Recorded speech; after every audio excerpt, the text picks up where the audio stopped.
Hello friends, मैं doctor Ashok, pile fissure fistula specialist, Surajpur Greater Noida से। आज हम आपके सामने एक बार फिर एक बड़े ही इम्पोर्टेंट टॉपिक के बारे में बात करने जा रहे हैं। ये गुदा रोगों से संबंधित है। इसके काफ़ी रोगी देखने को मिलते हैं। ये एक तरह से बड़ी ही इमरजेंसी कंडीशन भी हो सकती है और कई बार बिल्कुल आसान तरीके से ठीक भी हो जाती है। तो आज का जो हमारा टॉपिक है वो है पेरिएनल एब्सेस। आज हम इस वीडियो के माध्यम से आपको बताएंगे पेरिएनल एब्सेस क्या होता है, इसके कारण क्या है, ये क्यों हो रहा है, कौन कौन से रोगी होते हैं जिनको ये पेरिएनल एब्सेस होने की ज़्यादा संभावना होती है। तो चलिए शुरू करते हैं। पेरिएनल एब्सेस को समझने से पहले हमें ये समझना होगा कि पेरिएनल किसको कहा जाता है। गुदा मार्ग के पास का जो एरिया होता है उसको पेरिएनल रीजन कहा जाता है। इस एरिया में कोई अगर फोड़ा या एब्सेस, दोनों एक ही चीज़ है, अगर हो रहा है तो उसको पेरिएनल एब्सेस की संज्ञा दी जाती है। अब रोगी को क्या महसूस होता है कि गुदा मार्ग के पास कोई सूजन जैसी हो गई है जिसमें उसको बहुत तेज़ पेन है, असहनीय पेन होता है, रेडनेस बढ़ गई है। ये उसकी कॉमन प्रेजेंटेशन होती है एब्सेस की। अब रोगी जैसे आते हैं कि सर मैं रात तक तो ठीक था, अचानक एक बार ये सुबह उठाऊं तो मेरे को ये समस्या महसूस हो रही है, इस तरह की प्रेजेंटेशन। तो ये एक दिन में भी हो सकता है। अब इस सूजन जो है एक बीमारी और होती है, उसमें भी आपको मिलती है, उसको थ्रोम्बोस पाइल्स बोलते हैं। इसके बारे में हम सेपरेट वीडियो आपको आगे बना के बताएंगे कि उसमें क्या क्या सिम्टम मिलते हैं। दोनों के सिम्टम्स अलग होते हैं, प्रेजेंटेशन अलग होते हैं। अब इसका कारण क्या है पेरिएनल एब्सेस का? अगर इसके हम कारणों की बात करें तो नॉर्मल जो इंसान होता है और जो रोगी है, गुदा मार्ग में एनल ग्लैंड्स होती हैं।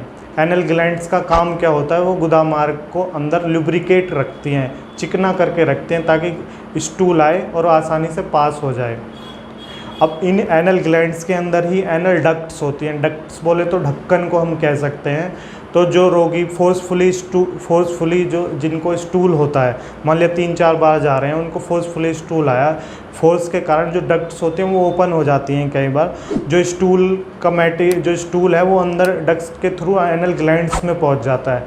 अब वो वहाँ जब अंदर चला गया तो उसका माउथ बंद हो जाता है, वहाँ सूजन शुरू होती है। जब सूजन शुरू होगी तो वहाँ सूजन बढ़ने लगेगी।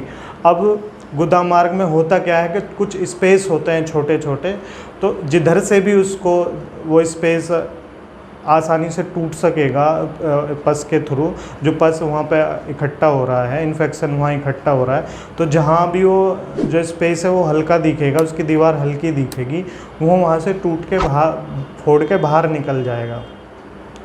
अब इमरजेंसी कंडीशन क्यों है, अब इसके बारे में भी हम आपको बताएंगे कि अगर ये एब्सेस जो होता है, पस जो इन्फेक्शन है अंदर ऊपर की तरफ पेल्वी रेक्टल एक स्पेस होता है, उसकी तरफ अगर ये मूव करता है तो ये बहुत ही परेशानी वाली चीज़ होती है। इस तरह की जो कंडीशन होती है वो इमरजेंसी कंडीशन में आती है। तो रोगी को क्या करना चाहिए? लापरवाही नहीं करनी चाहिए। उसके बाद अगर अगले हम कारण की बात करें तो मान लिया किसी पेशेंट को फिशर हुआ है। फिशर में क्या होता है? कट लग जाता है। कट लग जाने के बाद अगर स्टूल का पार्टिकल वहाँ रुक जाता है तो वो डीप सीटेड नीचे की तरफ चला जाएगा और फिर वो वहाँ जाके एनल ग्लैंड्स को इन्फेक्टेड करेगा और वहाँ जाके फिर वो एब्सेस बनेगा। फिर वो इसी तरह से वही सेम प्रेजेंटेशन के साथ बाहर आ जाएगा। उसके बाद किसी पेशेंट ने पाइल्स का ऑपरेशन कराया है, उसके बाद भी फिस्टुला पेरिएनल एब्सेस जो है बन सकते हैं। और जो सेकेंडरी चीज़ है, कौन कौन से रोगी किन किन बीमारियों में ज़्यादा संभावना होती है पेरिएनल एब्सेस की। मान लिया कोई पेशेंट डायबिटिक है, डायबिटीज़ वाले पेशेंट को ज़्यादा संभावना होती है पेरिएनल एब्सेस बनने की। पेशेंट को मान लिया टाइफाइड हुआ है, अल्सरेटिव कोलाइटिस है, क्रॉन डिजीज़ है, तो ये सारी जो कंडीशन है इनमें जो पेशेंट को पेरिएनल एब्सेस होने की संभावना ज़्यादा होती है। कई बार मिसडायग्नोसिस भी होता है। मान लिया इसमें जो फीवर आता है ठंड के साथ आता है, और टाइफाइड में भी लगभग ऐसा ही होता है। तो टाइफाइड का आपका ट्रीटमेंट चल जाएगा, लेकिन थोड़े दिन तक आपको आराम रहेगा, फिर उसके बाद वही समस्या आपको शुरू हो जाएगी। तो हमें क्या करना है? अपने नियर बाई जो चिकित्सक हैं, जो स्पेशलिस्ट हैं, उनको दिखाना है और वहाँ अपना इलाज कराना है। अब इसमें रोगी को लक्षण क्या मिलते हैं, रोगी को जो इसके लक्षण हैं अब हम उनकी बात करेंगे कि पेरिएनल एब्सिस में जो फोड़ा होता है उसमें क्या क्या लक्षण होते हैं। गुदामार्ग के पास रोगी को स्वेलिंग जैसी, सूजन जैसी महसूस होगी, जिसमें रोगी को असहनीय पेन होता है। वो पेन इतना भयंकर होता है, रोगी कई बार बेहोश भी हो सकता है। तो और रोगी को ऐसे लगेगा कि कोई चीज़ अंदर से फट रही है, और पेन जो होगा वो लैट्रिन जाने में तो होगा ही होगा, तब बढ़ भी सकता है। पेशेंट को जो पेन फील होता है वो खांसने में, छींकने में, इस तरह से पेन जो है एग्रीवेट करता है, बढ़ता है। उसके बाद जो फीवर होता है वो ठंड के साथ आता है। फीवर कई बार बढ़ जाएगा, कई बार उतर जाएगा अपने आप।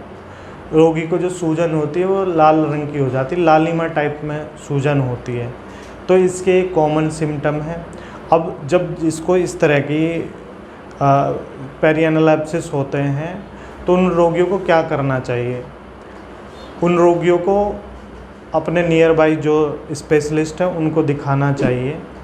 अब फिस्चुला का इससे क्या संबंध है। फिस्चुला की अगर हम प्राइमरी थ्योरी की बात करें तो फिस्चुला फॉर्मेशन की भी थ्योरी लगभग सेम ही है।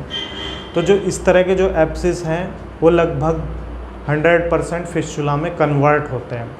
अब इसका जो ट्रीटमेंट है, ट्रीटमेंट पार्ट हम आपको आगे नेक्स्ट वीडियो में बताएंगे। तो जो अभी तक की ये जानकारी थी ये पेरिएनल एब्सिस के बारे में थी। पेरिएनल एब्सिस और थ्रोम्बोस्पाइल्स में दोनों में अलग अलग डिफरेंस है, उसके बारे में भी हम आगे बात करेंगे। मैं आशा करता हूँ कि आपको पेरिएनल एब्सिस के बारे में जो हमने बताया है वो आपको एक आसान भाषा में वो आपको समझ आया होगा।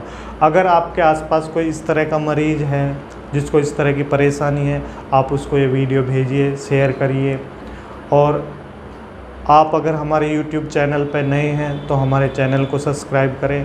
आगे हम आपको एक ही सीरीज़ में, इसी सीरीज़ में गुदा रोगों से संबंधित जो भी बीमारियां हैं उनके बारे में आपको अवगत कराएंगे। Thank you.